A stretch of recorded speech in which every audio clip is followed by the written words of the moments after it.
વડોદરામાં અછોડા તોડ ફરીથી સક્રિય બન્યા હોય તેવું લાગી રહ્યું છે। ગોરવા પોલીસ સ્ટેશન વિસ્તારમાં એક બાઇક સવાર જે છે ત્યાંથી પસાર થતી એક મહિલાના ગળામાંથી સોનાની ચેઇન આંચકી અને ત્યાંથી ફરાર થયો છે। હવે ગોરવા પોલીસ જે છે તેમને જાણ થતાં જ આજે બાઇક ચાલક છે કે જેને અછોડા જે ચેઇન છે તે ખેંચીને ફરાર થયો છે તેને પકડવાની જે તજવીજ છે તે હાથ ધરવામાં આવી છે, તપાસ હાથ ધરવામાં આવી છે। ગોરવા પોલીસ સ્ટેશન વિસ્તારમાં બેસણામાં પરત આવતી મહિલાના ગળામાંથી બાઇક પર આવેલા યુવાને મહિલાને ધક્કો મારી અને 8 ગ્રામની સોનાની ચેઇન તોડી ત્યાંથી ફરાર થયા હતા।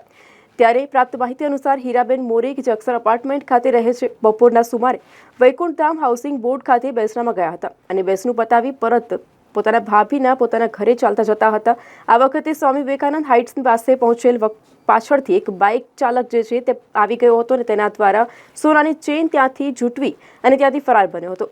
પોલીસને જાણ થતાં જ ગોરવા પોલીસે અજાણ્યા બાઇક ચાલકની શોધખોળ હાથ ધરી છે।